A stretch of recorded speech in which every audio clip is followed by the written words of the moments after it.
And just like that, the motor's ready to go. I'm including these grade 8 hex head bolts for you could put a CNC motor mount. 2 grade 8 nuts, 1 in chrome, 1 in black, oxidized. Then this is the actual throttle, and this is the actual thread-on part for your carburetor with the needle, so he doesn't have to assemble it. And also the other grip that goes with the grips. Then the intake is attached. I stuff it with paper, and then I put foil paper over it, and I did squeeze the clamp, so that's not going nowhere. Clutch lever, CDI, an extra rubber hose. This one's like a silicone rubber hose.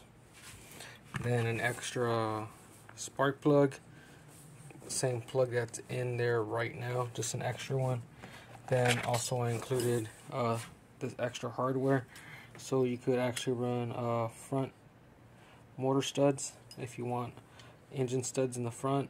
Personally, I would go with the CNC motor mount, but I gave them extra ones just to give them extra, as well as some stickers for me, a clutch cable for the clutch. I am going to give them the sleeve.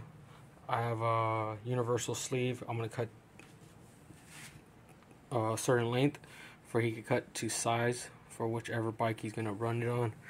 Then on here, it's not a piston because the piston's on the engine, but what I'm also giving him is extra clutch pads, which I never had issues with, the red ones. And then I gave him extra exhaust bolts.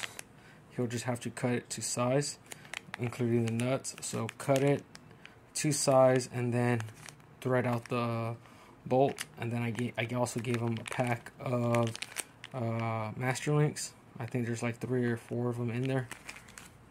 I'm also giving him an extra magneto. These are just the stickers that come with the cylinder. Then I'm giving them extra carbon fiber reeds and a new exhaust gasket. So brand new exhaust gasket, carbon fiber reeds, and also the exhaust for the whole bike, so he could easily bolt it together. I am giving it to him as like a kit, so he could put it all together.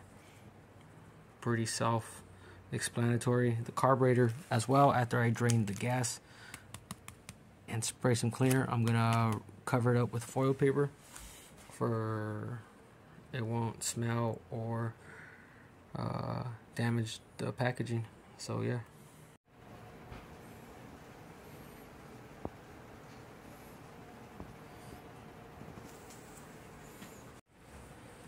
I know we all don't have access to equipment sometimes, like a belt sander, but if you have a belt sander, I recently got one, and this exhaust had a lot of exhaust leaks, or it wasn't surface.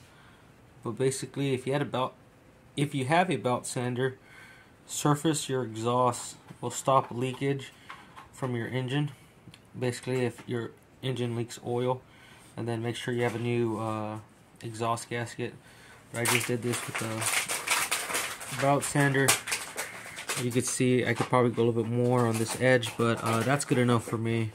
You can see its surface nice and flat,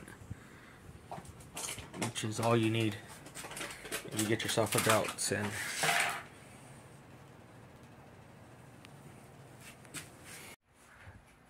Thanks, Chris from Zoo's e-bikes.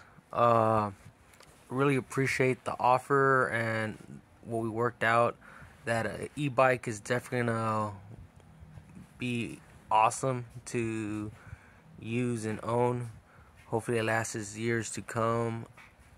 I want to say enjoy your engine if you're watching this video. And for those who don't know, I did a partial partnership with Zoo's e-bikes, and I was able to actually get an e-bike from him by building him a race engine.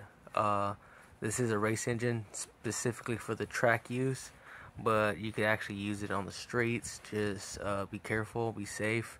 That exhaust really likes to hit, and enjoy it, open and close.